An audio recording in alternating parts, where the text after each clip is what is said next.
Welcome to Indisputable. I am Sharon Reed, filling in for the great Dr. Rashad Ritchie today. And I have to bring my A game, okay? I have to bring my A game for her.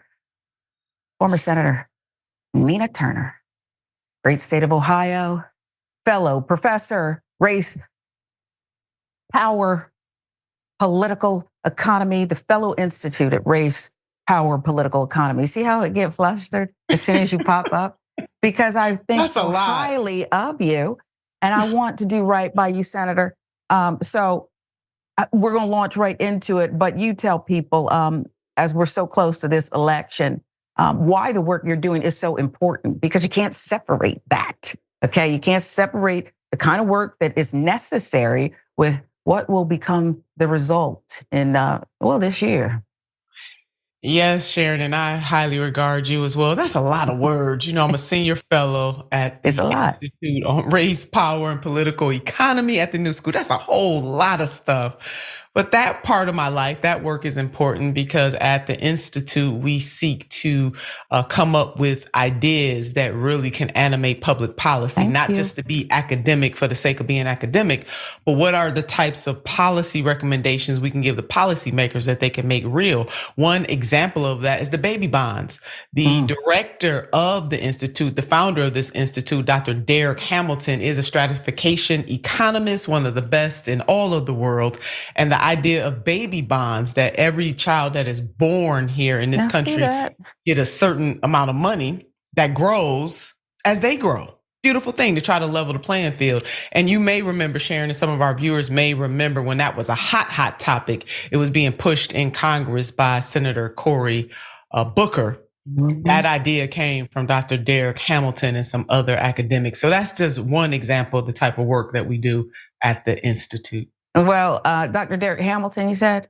Yeah. I don't know if he's single, but I'm already in love. I don't care what he looks like or anything. He's speaking to me. He's speaking my language. I hope I'm no disrespect if there is a missus or a partner, but I love it. And that's a perfect idea because we got to fix a lot of things, including the justice system. And there's all kind of offshoots of that. We all saw the viral video, made the rounds. I mean, he had incredible hops, didn't he? And the judge is okay, but the fact that he got to her is another matter. So let's give you an update now on the man who attacked the judge he's not going to appear in court. He's made that quite clear. Here's the first incident to remind you, as if you need it. Here he is again. Trust that he is going to perform well on probation. I think he's worth this risk. The court wants to be 1948 as suggested by the DA. I would have no issue with that, but to suspend it rather than just send him to prison for any length of time. I think it makes more sense given the circumstances and his ability to do probation successfully that he would give this opportunity. I appreciate that, but I think it's time that he gets a taste of something else because I just can't with that history. In accordance with the laws of the state of Nevada, this court...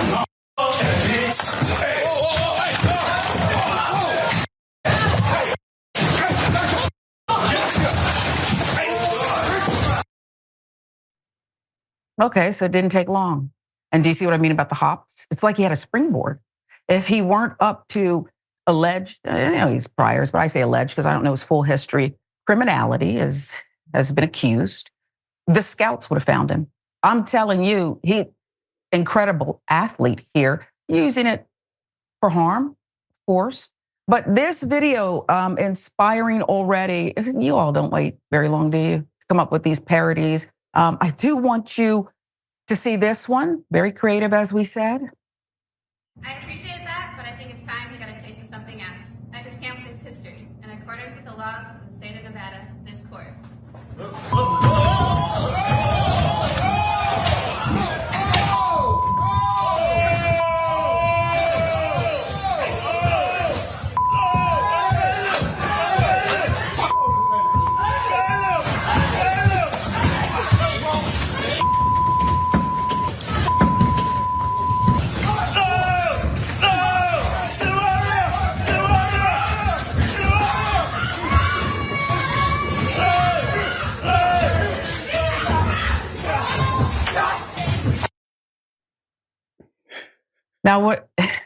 Now see that there?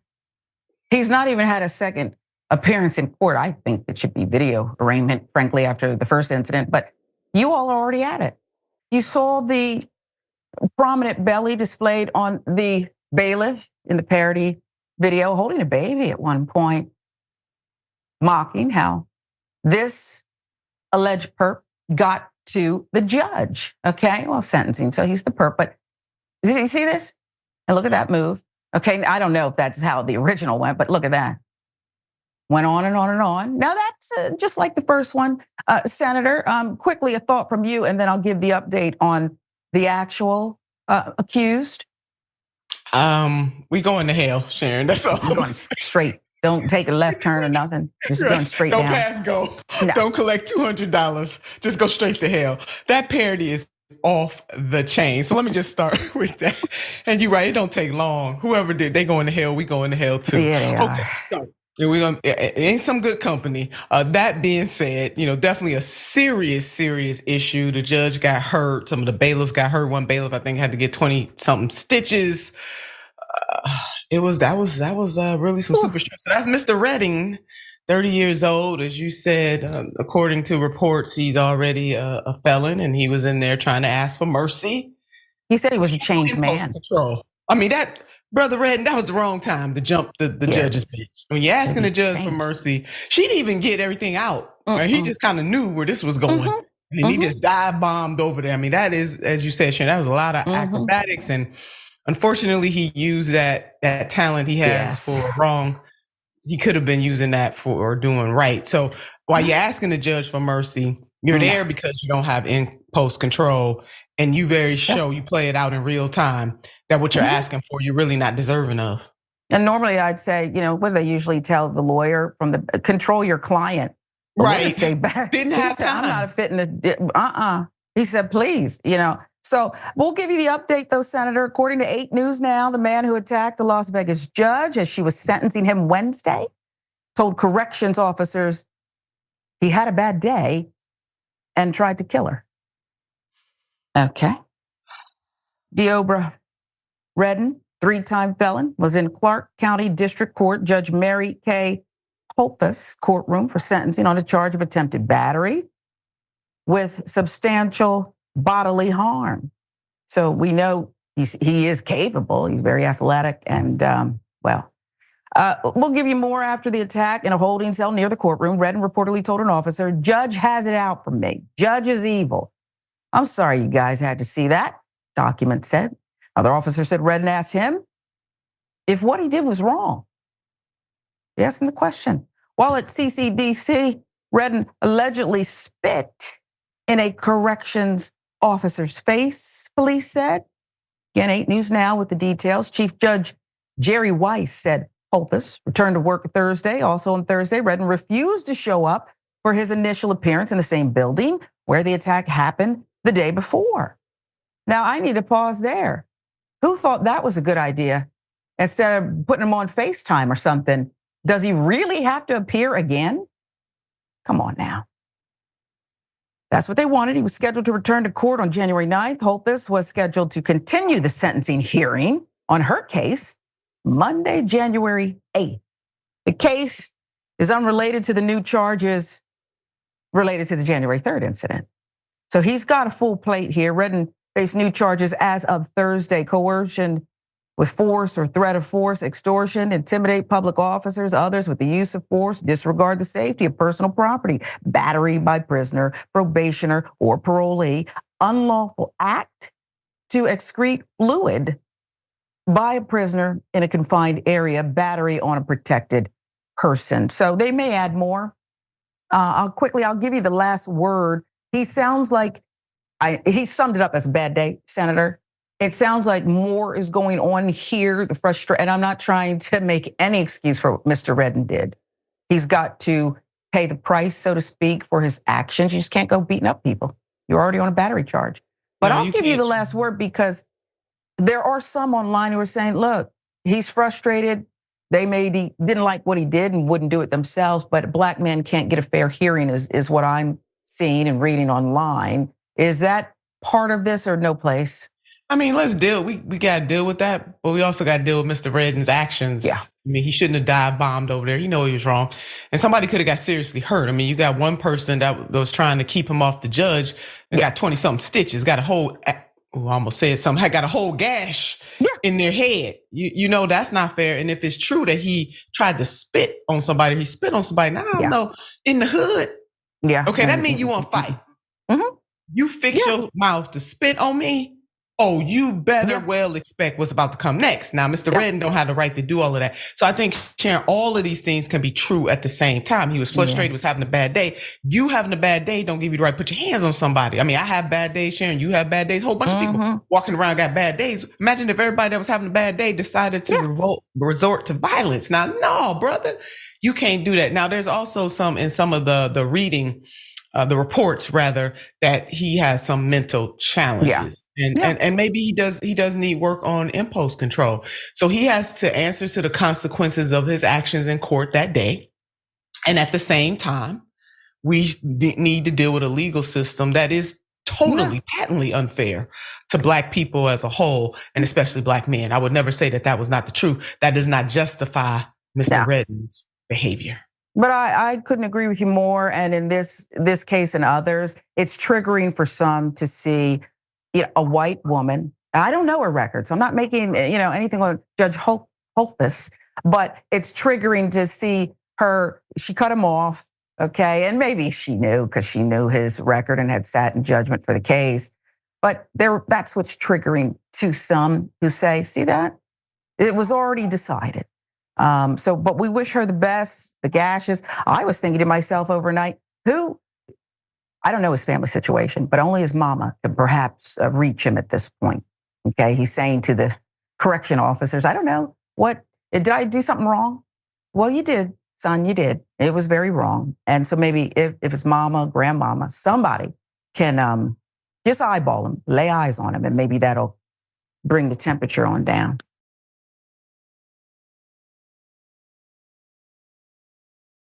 Polls for one side or the other. In this case, a new poll is out. President Biden losing Black voters. Third parties are picking up where he's divested, if you will. Bruce C.T. Wright of News One writing that the partisan battle for Black voters' support may not be as cut and dry this year compared to the buildup to presidential elections in recent memory. Instead of the traditional support from Black voters going to Democrats and the nominee, the unusually high number of third-party candidates this year could flip that status quo on its head. Spell doom for President Joe Biden, a major pollster said. And when you look at the array of candidates here and what's attractive to people, this is a real possibility. It's happening. It's happening, folks. Better wake up. Or coalesce. Put your energy behind who you feel is the best for you, your own personal platform, as well as that for the country. Here's why.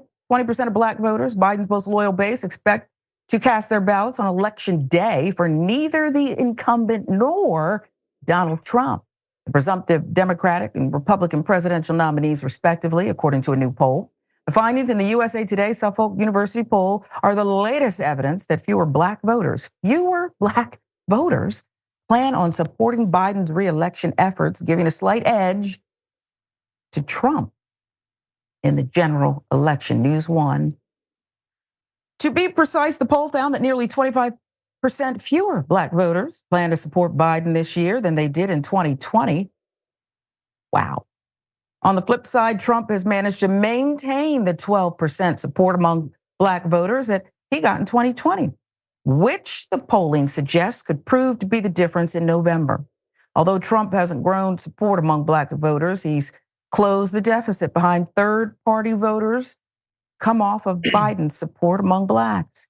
David Pilogas, director of Suffolk Political Research Center, said about the new poll, a young voter or a person of color voting third party is a vote away from President Joe Biden. And a vote away from President Biden is a vote for Donald Trump. It's just that simple. While fewer young people are expected to vote this year compared to past presidential elections, the decline is most pronounced amongst Black voters, according to a poll released last month. At the same time, Robert F. Kennedy Jr., the top polling third-party candidate, is reportedly enjoying support among Black voters in battleground states at an unprecedented level. MSNBC reported 28% of Black voters in battleground states, 28% plan to vote for Kennedy, while 50% of those same voters support Biden. 13% are expected to vote for Trump, according to recent polling.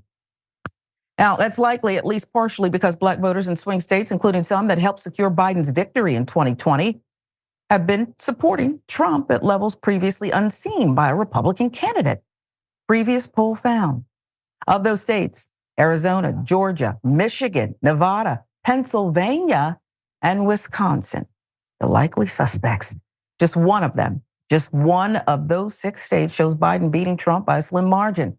On a more granular level, there are more Black voters from those states, 22% of them supporting a Republican presidential candidate than ever previously recorded.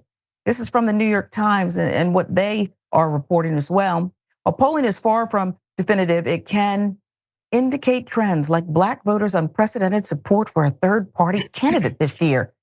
This is a pretty unique historical moment when more than 60% of the population says they are open to voting for a third-party or independent candidate.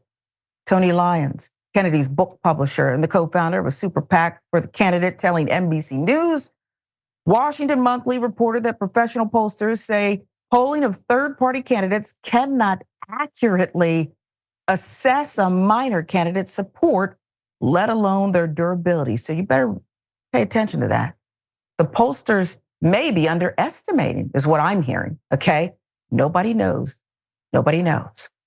Beyond Black voters, an NPR PBS NewsHour Marist national poll released in October found Trump would likely emerge victorious in November when factoring in Kennedy's independent candidacy and the 16% of support he was predicted to get. Without Kennedy's candidacy, the poll shows Biden would beat Trump. Biden's pro-Israel policies amid the escalating conflict in Gaza have been another touchstone for young Black voters in particular who have demanded more from the presidential administration when it comes to protecting the Palestinian people.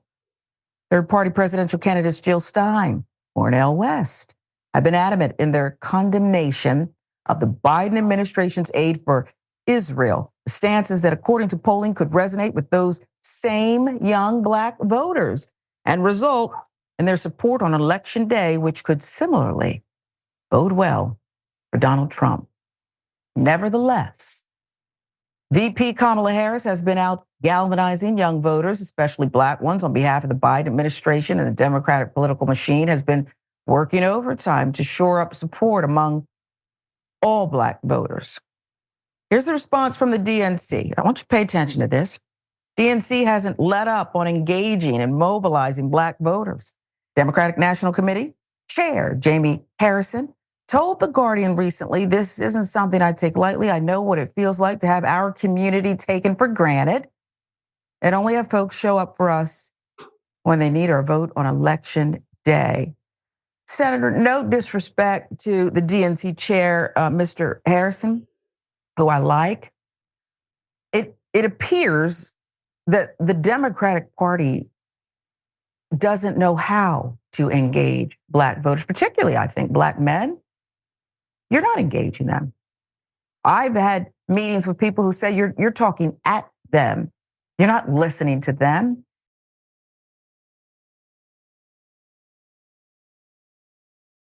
There's so much that we can unpack from this article. So I will start with Chairman Harrison, Sharon, since you ended there. And I know him too, like him, but give me a break on this. The Democratic Party has taken, for years, even before Jamie Harrison became the chair of the DNC, has a pattern of taking the Black vote for granted. Now, they're about to get what grandma used to say, which is I can show you better than I can tell you. Now, we've been telling you election cycle after election cycle after election cycle that you're not doing right by us. Now we're about to show you. As that article has illustrated, that Black voters, either they're going to vote for Trump or they just not going to show up. And that young voters particularly are over it. What is happening in the Middle East is certainly animating our community, as most issues that have to do with justice or injustice animates the Black community, particularly in a deeper seated way than most because of our history in this country. And younger voters get that is what is happening, and the way that the United States of America, this president, this administration is handling the slaughter at this point. At this point, 30,000 people killed.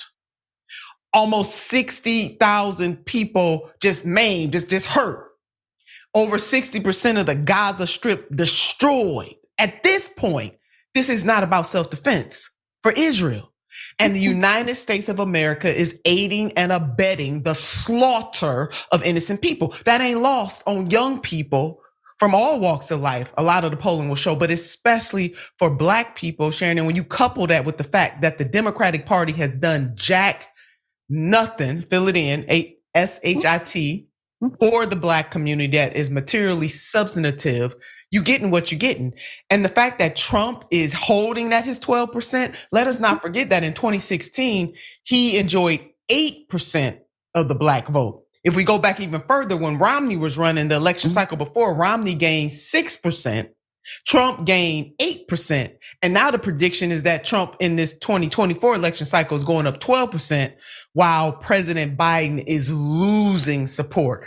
And the nail in it, the nail on the coffin here is in that same article, 60% of the population, like the larger population, Sharon Reed, the larger population, not just Black people, said they opened to third parties. So don't blame Dr. Cornel West. Don't blame RFK Jr. Don't blame Jill Stein or Dr. Jill Stein. Look in the mirror, Democratic Party. This is on you. And Black folks are finally showing we tired of carrying this party on our back. You haven't done anything for us. And we just either not gonna come out to vote or we're gonna vote for some other folks. Now, and Sherman, I am highly offended by the poster who said what most white liberal folks believe, that the Black community owes the Democratic Party something, and that if they vote for a third party candidate. I apologize.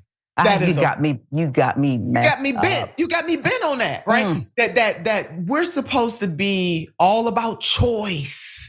But when voters start making different choices, now all of a sudden, Black, and Sharon, they solely putting this on the Black community, that if they vote for a third party candidate, that somehow that's a vote for Donald Trump. Oh, no, sir, no, ma'am.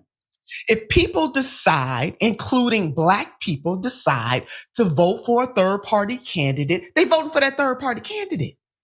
And if Democrats don't like it, then do better. And then my last point, Sharon, you're absolutely right about Black men. The Democratic Party has spent election cycle after election cycle elevating Black women at the expense of Black men. Now, Sharon, I'm not mad. Elevate Black women. Don't get me wrong. But don't do it at the expense of Black men. The Democratic Party has acted as though Black men don't exist. And now all of a sudden you really, really, really, really need them. And they really don't vote much different from Black women. Not really. Over 90% of the vote, almost damn near 100% of the vote that Black people cast go to Democrats. So I want to put that in the parking lot. Yeah. The Democratic Party has continued to emasculate Black men, pretend like they don't exist. And that is why they're losing Black men, because Black men don't see themselves in this party. Symbols on aside, and what I mean symbols, Black electeds, Jamie Harrison is a Black, that don't matter. You are not answering to the call and to the needs of Black men, and they just saying we out. Wow. I don't want you to show up in my church. Don't come to my community center. That's it. I don't want to see you at the grocery store, if there is one, perhaps in certain neighborhoods. You're disrespectful. You're not honest. You're ungrateful. And just like your grandmother, my grandmother, a lot of grandmothers said, you're right. I've got to hold you accountable. I can show you better than I tell you. And if MAGA and soccer moms have a right, hey, they're our fellow Americans. One person, one vote. They're allowed to think what they want to think. Respect them. Respect the Black vote. If someone chooses Kennedy, Dr. Stein, why would they be accused of tanking? Tanking what? Tanking what? If you do me dirty time and time again, you can't pass things that make my life not just better, possible. Hey, I want to breathe, live, work, dream. You can't even get that done, huh? I don't care how many Black people you employ in, as the senator said, this symbolic way. It's time to hold you accountable. And if democracy is at stake, hi, I'm democracy over here. And you need me to get it done. Well, then you better be a little more creative, okay? This little door knocking in church and this dialect that changes, okay? It's not going to work for much longer, okay? Just like everybody else, Senator. Give you the last word. Can't we vote for who Sharon, we just like everybody else. I'm gonna get the camera crew. They see me in here jumping out my seat. They gonna put the camera on the sister while I'm back here saying hallelujah, amen. Sharon, that is exactly right. Act like it. Treat me like you need me. Instead of deploying the vice president and coming, don't come up in this Black church. Don't do it because you ain't been here all this time. Sharon, this is worse than the mistress. Yeah. The Black community being treated like side chicks. See, at least the mistress get jury every now and then. They get a call every now and then. They get wooed every now and then. But then, doggone it. I'm sorry, family show. When you are the side piece, you get nothing. No. And the Black community, they just tired of it. They over it. Absolutely. And your point about every other demographic, it's okay for them to make different choices. Democratic Party don't say ne'er word. But when it comes to Black people, you want to put the entire, that hanging in the balance, the entire Biden-Harris administration's reelection is on the backs of Black people. No, we ain't going for it this time. God, you got to run. I would probably lose access to you. Well, not you. You're a real one. You would never, Sharon Reed, never lose access to me. I love you. Well, I'd have to give up this and I would have to be with you in an administration because I believe in you. I didn't take a vitamin today, Senator Turner, and I don't need Press one now. Secretary. Okay. Oh, I would love it. I can see you. Sharon, asked and answered. And then I'm posing the questions to them. So I'd have to get perhaps a little on the job training. I'm representing your brand. Okay. I love you. Now, we already had church up in here, and I don't think you want to miss 1 second. They wouldn't be ready for you, Sharon, but that's what you would do. They wouldn't be ready. No, they wouldn't, but they better get ready. Okay. It's what you said. It's happening.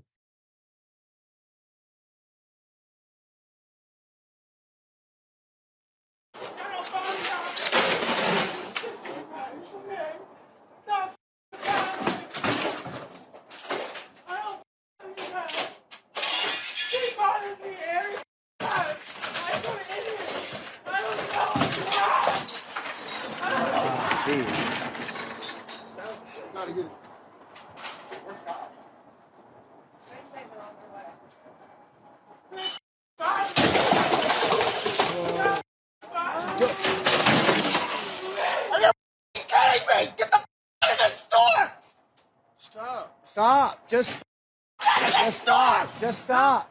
Just stop. Just stop.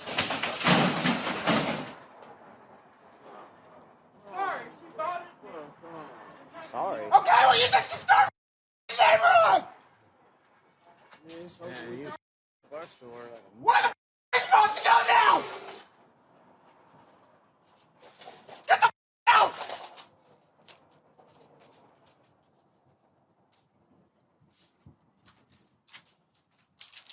Don't you dare drive away! Oh,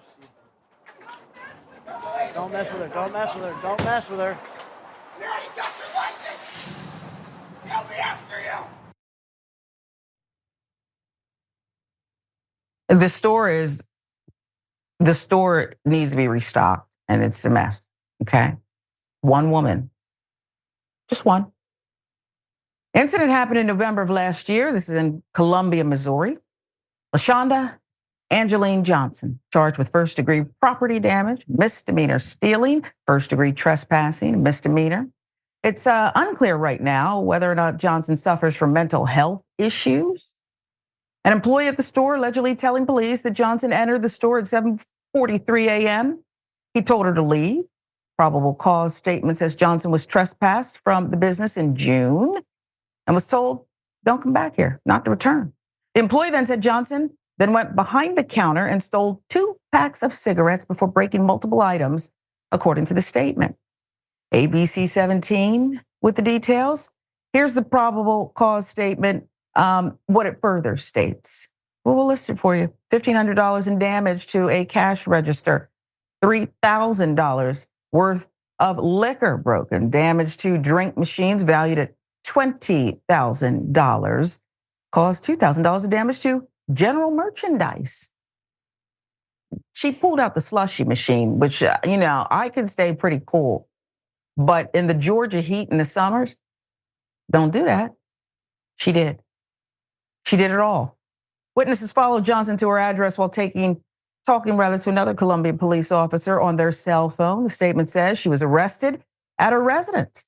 Johnson allegedly told police that she didn't want to talk, but made spontaneous utterances, claiming she was at the gas station and was upset, the statement says.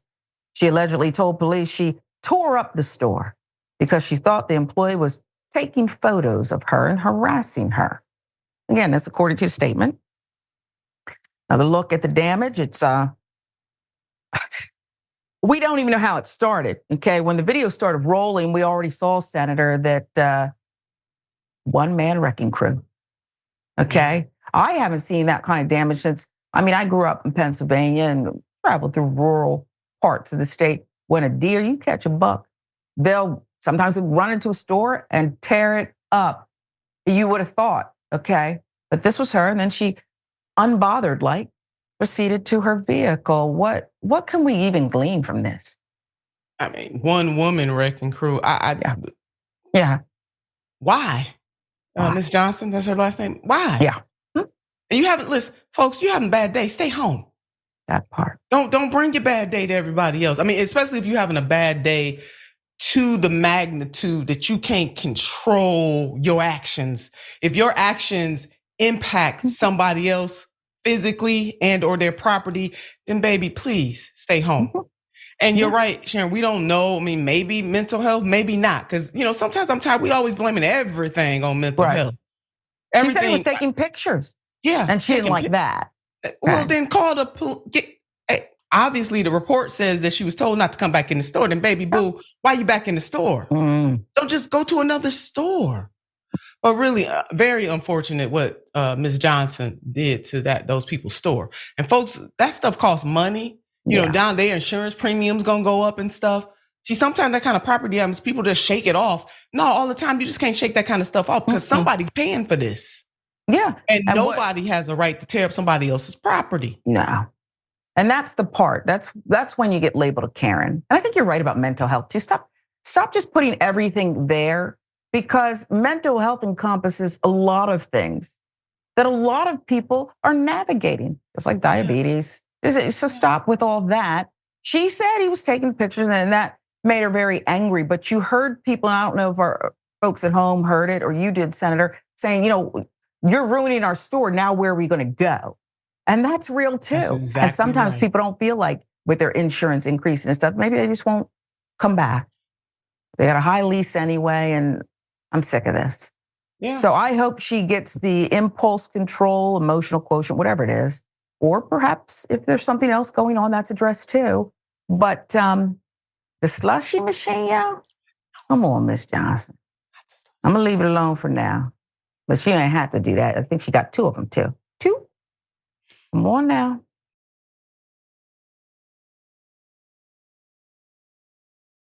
I don't know why it's always has to be a debate with women.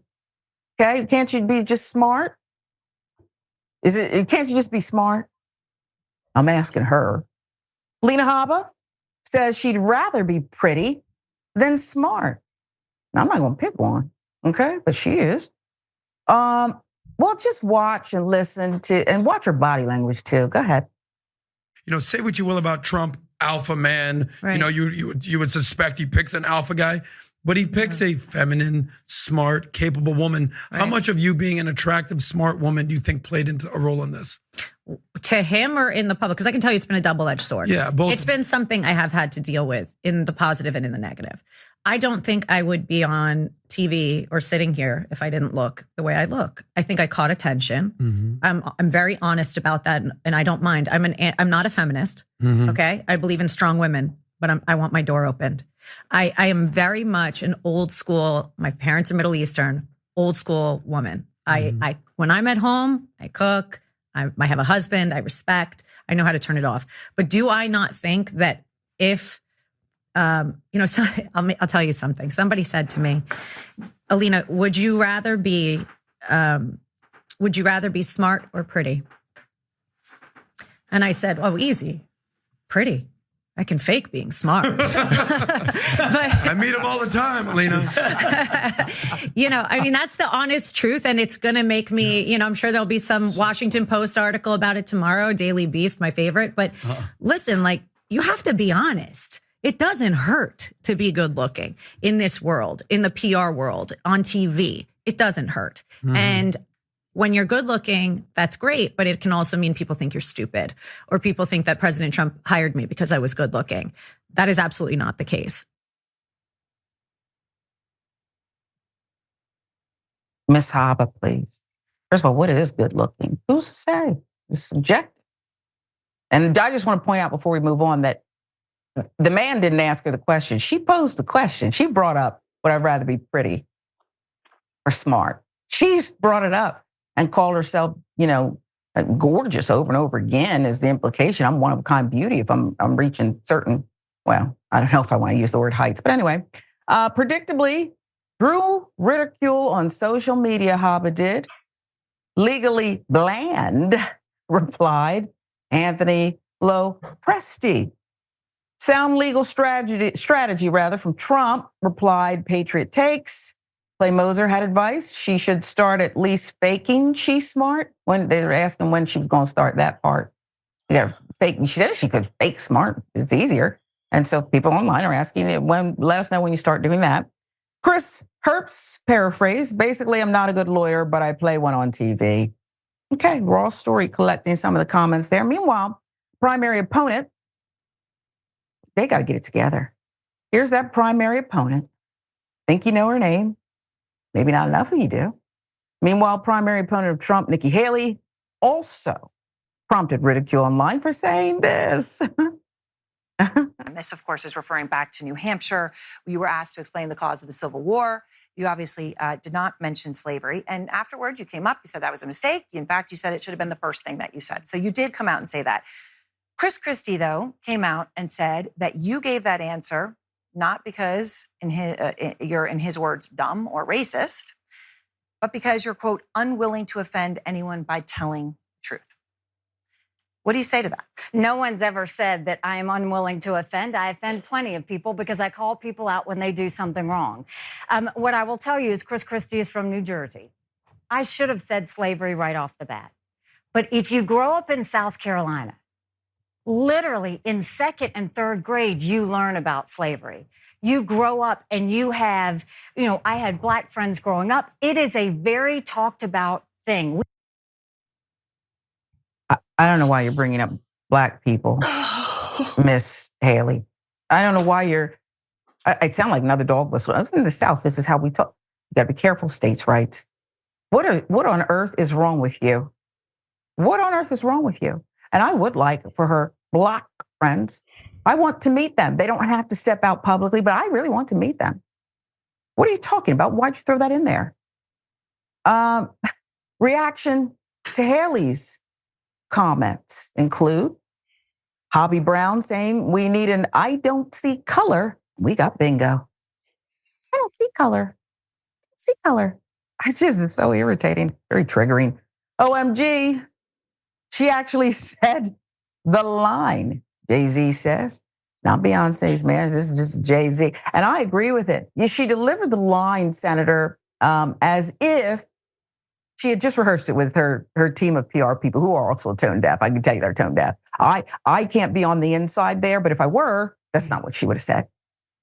That's not what she would have said. It's just outrageous. And let's remind folks, if we can, before I turn it over to the senator, one of these people is the former governor of South Carolina who was forced to take down the flag finally after innocent Black people in church were gunned down. Okay. The other is on the legal team of a former president of the United States. Only the best people. Okay. Only the best people have to be on the inside, folks. I want to remind you of that. That's why many don't agree with affirmative action, because you want the best people by your side in these high quality, visible jobs, the best people. I hope we don't have to flash up a satire, Senator. Both of these people, I need them to sit down and do not speak. Don't speak for a good while, okay? Because they're triggering me, a Black woman. Yep, I'm in the trigger club too, Sharon. Yeah. I don't know where the hell to start with this. Let's start with Alina. Is that her name? Alina Habba. Habba. I'd rather be. So first of all, beauty is in the eye of the beholder. Thank you. Some people may, I ain't even gonna go there. Let me just say, beauty is in the eye of the beholder. But let me just quote the great Judge Judy, who, by the way, I'm upset with because she didn't bring my, my guy back to her new show. But anyway, that's neither here nor there. Mm-hmm. Yeah, I love a bird. I'm holding a little grudge on anyway, it too. I'm digressing, Sharon. Judge Judy has a quote: "Beauty fades, but dumb is forever." Okay, that's just it right here, Alina. Beauty fades, but dumb, baby, is forever. So I'm just put that right there. Let our TYT family do with it what they will. I mean, that is beauty fades, but dumb is forever. So that's it. Now to get to Governor Nikki Haley, former Governor Nikki Haley. UN Ambassador Nikki Haley. South Carolina was the first state to cede the union over slavery. Many slave ports in South Carolina. Like, this woman knows all of this. She just confessed, seeing it, they didn't go hard enough on the chick. So that just means, for me, Sharon, Black pain does not matter. Nope.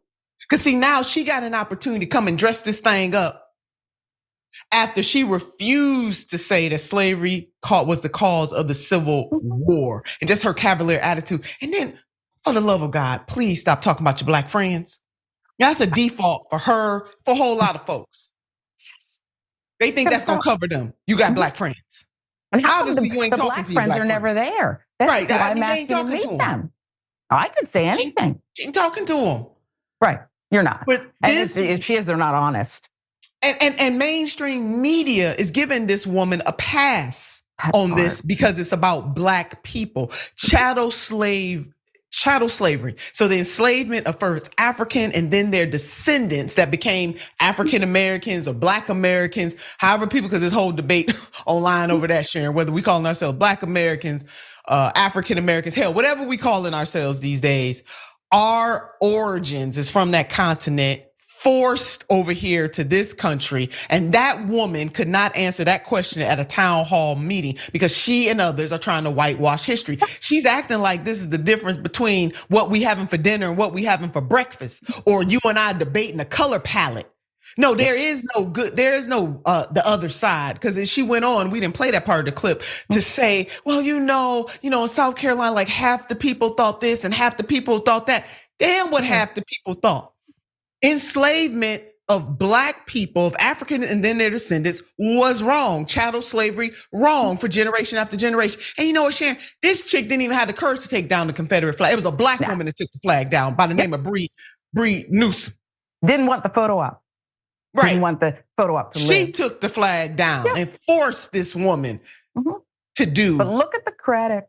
Look at the low bar. And that's why I prefaced it with those praying. They were in a prayer circle. They're in church, okay? When the very hungry Dylan Roof, who needed a burger after that. And got it.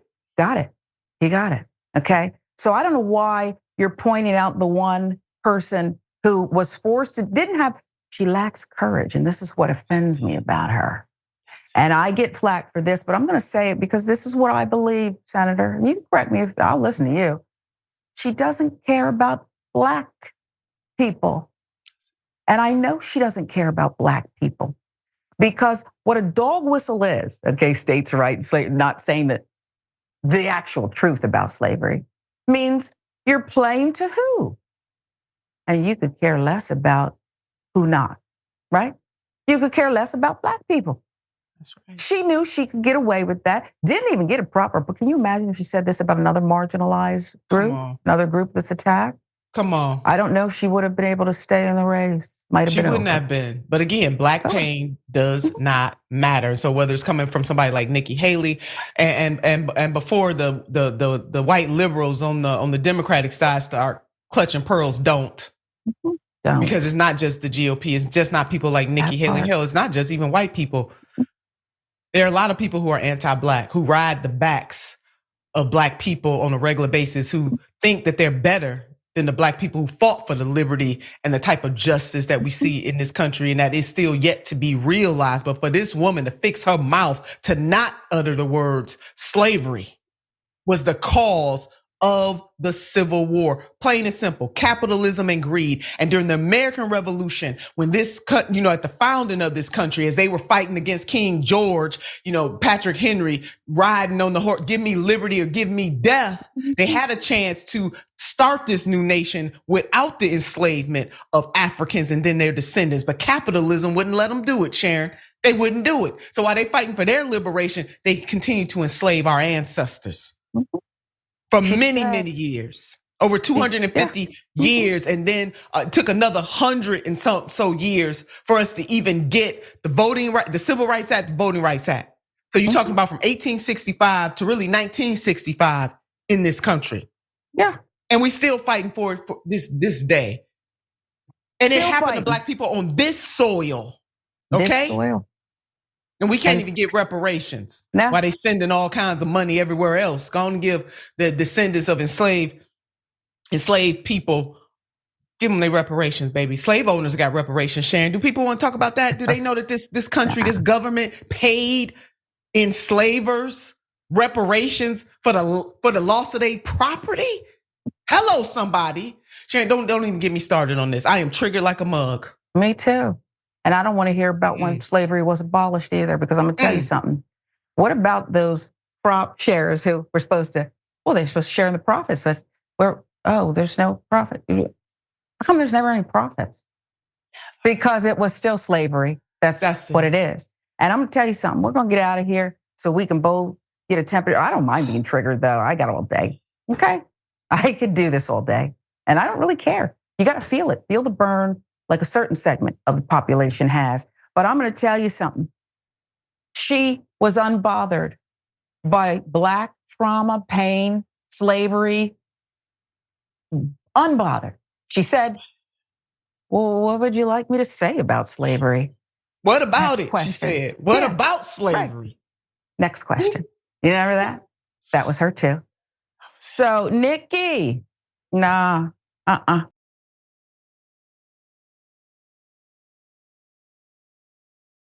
She should be here. Another one. This didn't have to happen. I don't want any more slow singing and flower bringing. I want you to solve the problem. 1-year-old of an unhoused mother found dead on a bus bench. This is in America, or was this somewhere else? Let's go on. 26-year-old Mantha Van Cleve, mother who became part of Los Angeles's unsheltered population, is mourning the loss of her 1-year-old daughter, Yayra Rutherford, who passed away last month while the family of 3 was living under an overpass near Los Angeles International Airport. Van Cleve telling reporters the infant would still be alive if the city had more places for her and her 2 small children to sleep at night. Van Cleve and her children had been on the streets of Westchester for 8 months, new to the city, fleeing from a bad relationship. That's commonplace. Van Cleve and her children first lived in their car. The mother cared for the little girl and her 2-year-old brother, Judah, by driving the Uber when she could afford to rent a room in a hotel. They would have housing, but only on those times where she could afford that. Not every day. This mother could not do it. Over the past month, the family had transitioned to camping out at LAX and also spent time at a bus stop near the airport, the location where Yayra was found. Baby's family says the baby was just coming into her own personality, growing fast. She'd stand up in the bed. She'd tap me and she'd go, hi, every morning at 4 a.m. I don't have anybody to wake me up now, Van Cleve said. according to NBC Los Angeles. Mom added that the little one was teething the night before. This bereaved mother said she just went to sleep and didn't wake back up. Imagine the suffering. Imagine what this child was going through. And her mother. Los Angeles Fire Department spokesperson Brian Humphrey reported receiving the call responding at 9:37 a.m. on December 20th to the area near Sepulveda and Century Boulevards. Caller described trying to perform CPR on young Yayra until the LAFD arrived and took over. However, upon their arrival, firefighters pronounced the child deceased.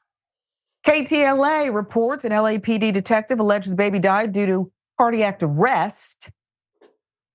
However, Yayra's cause of death is still being investigated with the LA County Medical Examiner looking into the official cause of death. Yayra's mother says the baby may have died from the cold due to their inability to secure shelter or an unknown medical condition. It's possible that her father may have had some type of heart condition, and I wasn't told about it. Very possible that she did freeze to death. It's possible because she was fine the night before. She was fussy, but she had 6 teeth coming in as well. How does a teething baby go to sleep and just not wake up? Van Cleve said to the local station Fox 11. Yeah, I'm triggered again. The mom said she is trained as a pharmacy technician and had hoped to continue in that field in Los Angeles, but because she had no stable housing, you know how many people need pharmacy technicians? Do you know how crucial that position is? Not enough of them. Nothing could be figured out. She had no stable housing, so she could not secure employment. I used to be a pharmacy tech. I have a degree. I've never been on drugs. I take being a mother very seriously, and I know there are things being said about me that are not true. I made sure her kids, ate 3 times a day. Some days I didn't eat. I made sure they ate and they were clean. Van Cleve said that she had tried to be admitted to a program or a shelter, but was denied by several of the city's homeless service programs. Housing and stuff fell through because the county building actually promised housing and whatnot because they made it seem like people with children are a priority. But we ended up sleeping in my car when I had my car, Van Cleve said to Fox 11, adding, when my car died, that's when everything went downhill. We ended up outside sleeping at LAX for a good 2 weeks. During all that rain, we were outside. Mayor Karen Bass, who governs the second largest unhoused population in the country, released a statement December 27th. After we became aware of this family situation, the mayor's office coordinated with PATH, who is working with LAHSA to extend the housing options for this family. And we will now work to identify a longer-term solution, including offering resources for them to reunite with family on the East Coast. She also cited the incident tragic, called the incident tragic, and said this incident is exactly why we need to get people off the street immediately, especially those with children. That's why you need to, Bass won her election based on her promise to house about a third of the city's over 75,000 homeless people by the end of 2023, population that has increased by 9% since 2021. However, she was not successful. Van Cleve was providing lodging in a motel. She was given that by PATH after the incident, after her 1-year-old died, but was scheduled to check out on December 28th. She stayed in the room with her surviving toddler, her godmother, Stella Bethel's son. Van Cleve said before the tragedy, she called 211. That's a hotline that works to connect people in LA County with emergency shelters, but she couldn't get through. 3 days before my baby passed away, I remember calling 211, LA Family Housing, along with homeless shelters, Volunteers of America, PATH. And they would all say, you're on the wait list, or we just got started on these applications. And they, a different family, applied in 2017. And you applied this year. So it's going to be like a 10-year wait. Can you not even pick up the phone, please? I don't want you to pick up the phone if that's what you're going to tell people.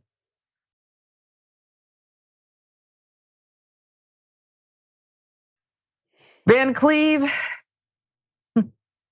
said this: I have a call log to this day of calling around. Nobody had answers for me or anywhere for us to go.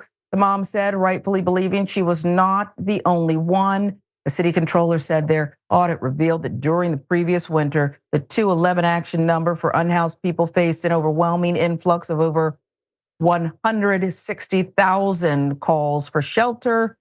Only half of that number was being answered or even returned by the agency.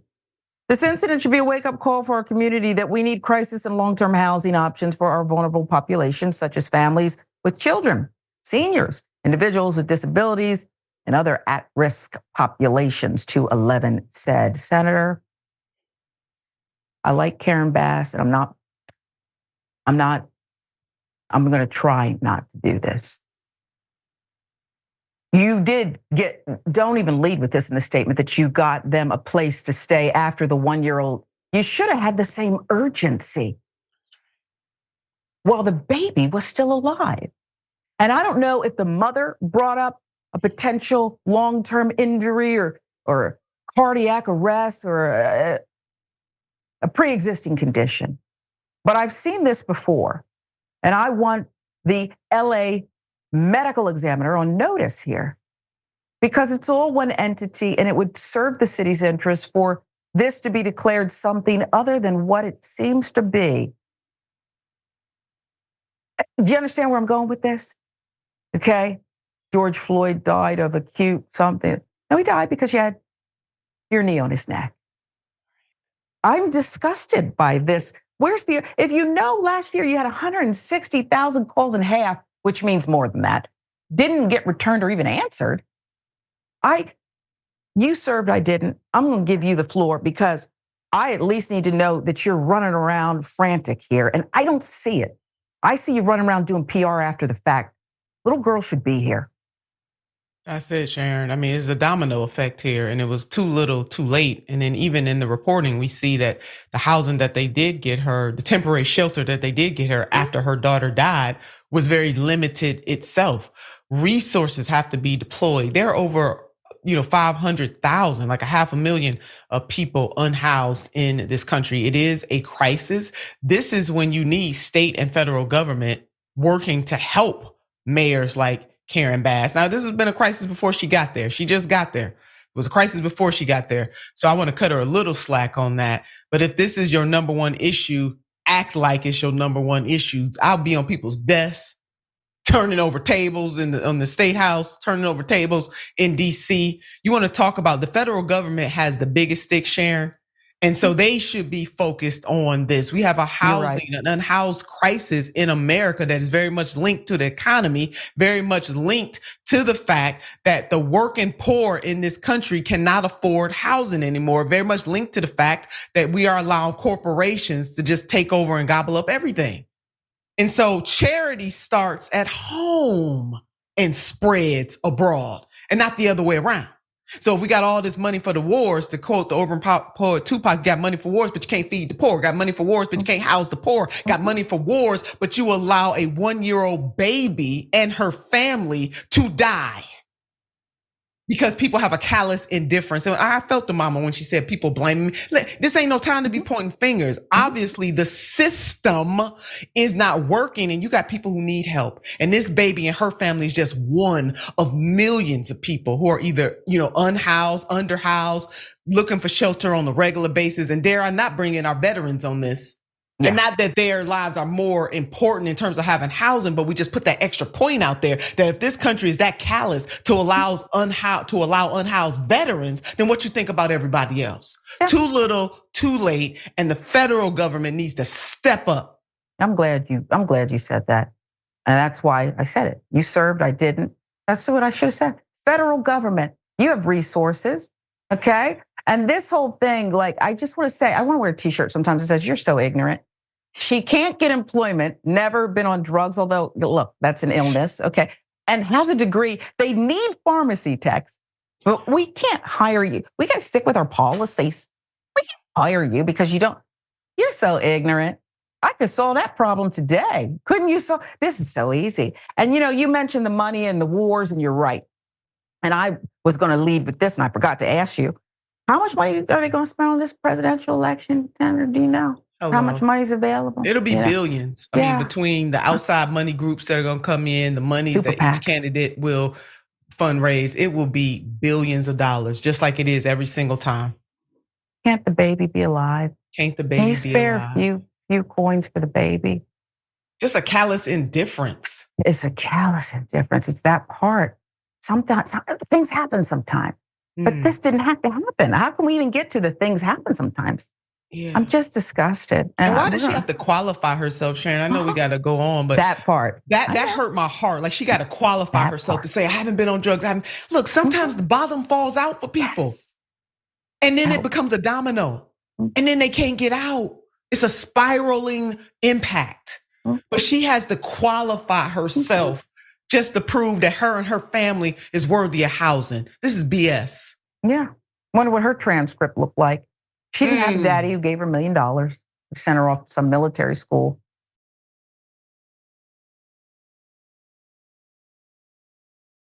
This time, a new mom is killed by a stray bullet on her first night out.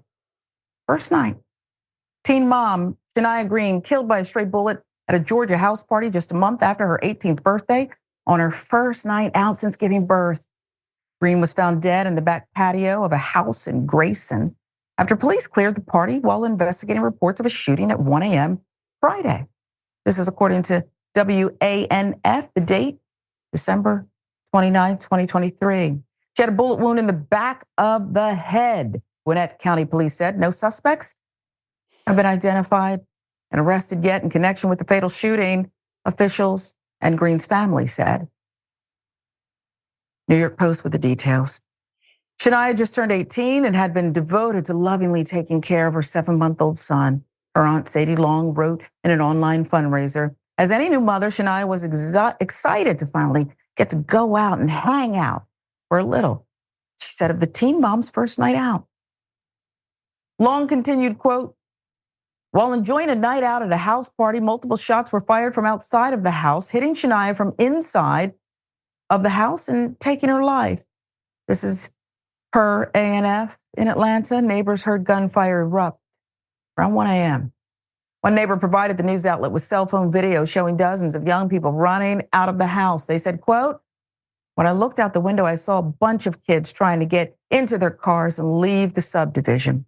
The homeowner's son hosted the party while the parent was out of town, according to a relative of that homeowner.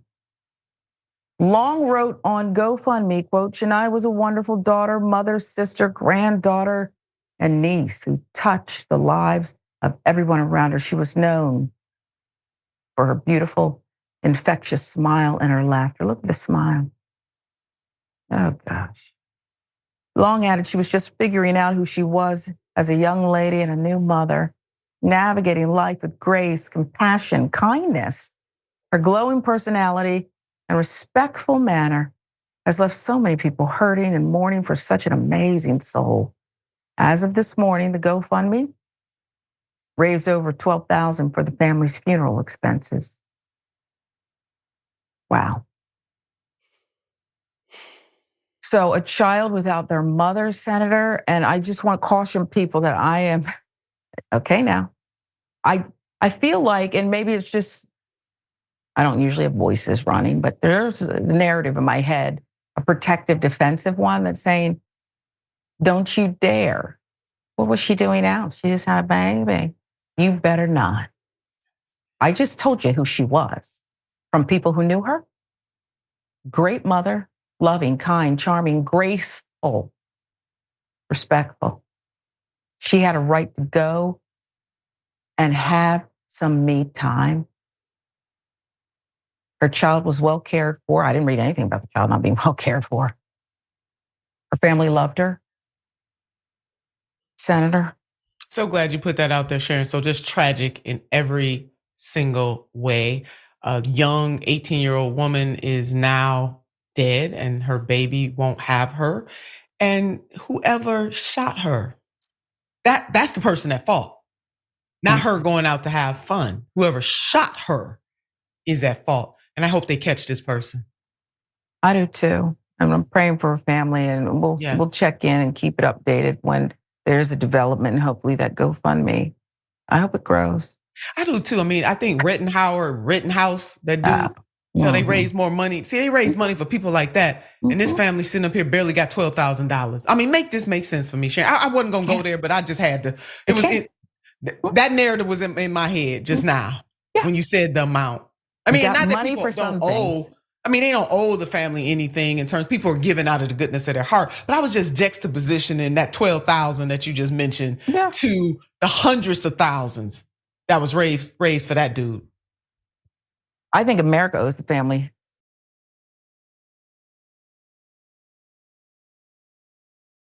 Ultra wealthy, sitting on, and this speaks to the heart of the matter, 8.5 trillion in untaxed profits. The ultra wealthy. This is a heck of an exclusive club. And there you see them. HuffPost with the details. America's worth more than 100 million. Sat on a whopping 8.5 trillion in untaxed profits in 2022. A report released Wednesday found money that may never be taxed unless Congress closes a loophole shielding the investments of the ultra rich. Are you betting on Congress to close the loophole? I don't gamble, but that's a bet that I'll say they're not going to do it. But these centimillionaires, billionaires, made up just 0.05% of all American households in 2022, according to Federal Reserve data analyzed by the progressive nonprofit Americans for Tax Fairness. But they held 1/6 of so-called unrealized capital gains in the country. HuffPost, thank you. Unrealized gains are the primary source of income for many elite families. Under current law, growth in the value of assets like stocks, bonds, investments, real estate, or businesses is not taxable until they are realized or sold. Here's the thing, they never get sold. That's the racket, right? Loophole, it's a racket. The ultra wealthy can nonetheless live off these gains by taking out low interest loans. I'm trying to tell you, against their exorbitant wealth. And when their fortunes become inheritances, the gains are no longer taxable. We got you. David Cass, the executive director of Americans for Tax Fairness, stated, quote, "The super rich truly live in a strange and privileged world. While most households depend on paychecks, income that is taxed all year, every year." Cass noted these untaxed gains make up the largest single source of income for the ultra wealthy. The scandal of tax-free billionaires, Cass added, also results in billions of dollars less in tax revenue that could fund health care, housing, and other public programs. Led by President Joe Biden, left to right, let's see it. Senator Ron Wyden, Democrat, Morgan. Representative Steve Cohen, Democrat, Tennessee. Don Bayer, Democrat, Virginia, have introduced a billionaire's income tax in both chambers of Congress. The tax would apply only to unrealized gains held by ultra-wealthy households, could generate an estimated $500 billion in new revenue over a decade. Good luck, gentlemen. You'll need it. Biden has also promised ending the loophole, known as the stepped-up basis that erases capital gains for tax purposes when wealthy individuals pass on their fortunes as inheritance. Both plans have virtually, well, let's see how many are supporting it. Both plans, it says here, have virtually no support among Republicans. Without congressional action, the untouchable wealth of the super rich is likely to only grow. Since 1989, when the Federal Reserve began collecting this data, households worth more than 100 million have nearly tripled their share of the country's unrealized gains. The disparity in how the incomes of the super rich are taxed also deepens racial divides. Of the 8.5 trillion in untaxed wealth belonging to centimillionaires or billionaires, 7.6 trillion, about 90%, is held by, let's get that correctly, is held by white households. That figure is 6 times the total wealth of all Black households in the country. It's 5 times the total wealth of all Hispanic households. You want to know why you don't have anything? I just read it to you. I just gave you the details. Senator Turner? The white collar hustle in this country, Sharon Reed, is real. The white collar hustle. They beyond white collar, the platinum collar hustle, the titanium collar hustle. The billionaire hustle in this country is real. And I want our viewers, Sharon Reed, to understand this. If they don't take nothing else away, this is a public policy decision. And you know what? The president proposing, instead of using the soapbox that he has as the president of the United States of America to wield this stuff, to push on this stuff, to make it change, I ain't moved by it. In the first 2 years of his presidency, he controlled both chambers of Congress. You know, all they gonna do is propose.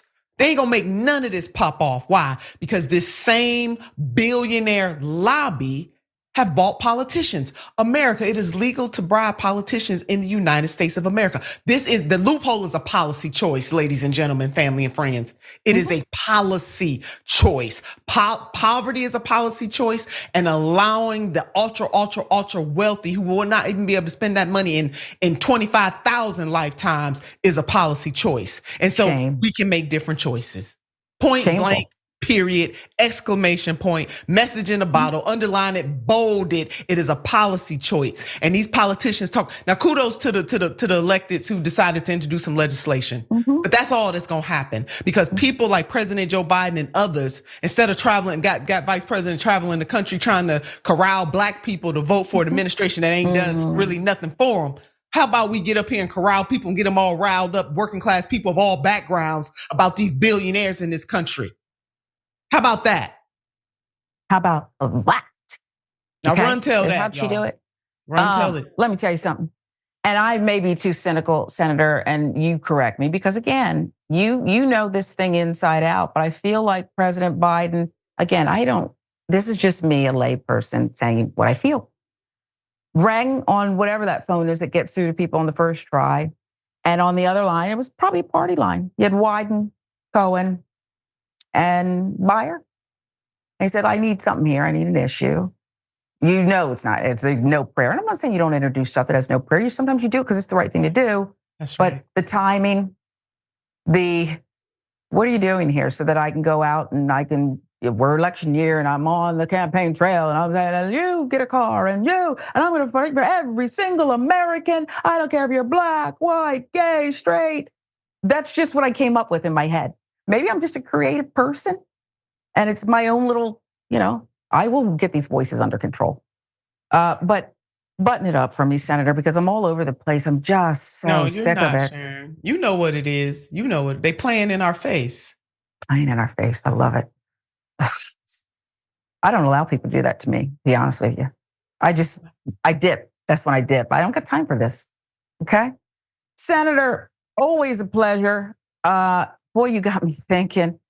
And I can't wait till I see you again. I'm not like a stalker. Thinking. We are the dynamic duo. We really are. Dynamic duo. They need to go on and we need a show together. I feel it's possible when I see you. We do. I feel it's possible when I see you and I spend time with you. Remind people about what you're up to because you're going to stay very visible. Well, I'm trying. We Are Somebody is an organization that I started. Please go to wearesomebody.org. It is a capacity building organization for working class people, baby. We're going to continue to shake this thing up. And when I say working class, I mean unionized and non-unionized workers. As I often say, if you ain't got a sugar daddy, a sugar mama, a sugar somebody, you are among the working class. And we have got to unite and keep the momentum going to bring up the wages of working class people in this country and to push policymakers to do a new and a different thing. So join us. Wearesomebody.org. And I agree with the loyal TYT member who said, the skin is flawless. I think truth looks good. I trust you. And I think truth looks good, Senator. You keep telling the truth. It's just, probably don't even put products on there. It looks good on you too. And gorgeous. I agree with that, with the viewer who said they love your facial expressions. Even when I'm not on with you and I watch you, I'm like her. I am on the floor. Oh my goodness. I hope you just not smooth. a TikTok. You smooth as silk. It's just who I am. And so I shouldn't work on changing it because I was going to really try to work on it. But no, I just don't get change. That's why we love you. I love you back. This is indisputable. Thank you, Senator Turner. Dr. Rashad Ritchie, thank you so much for allowing me to sit in the chair. And I hope you'll stay with us, our loyal TYT members. Thank you so much. Indisputable. Catch you the next time. you.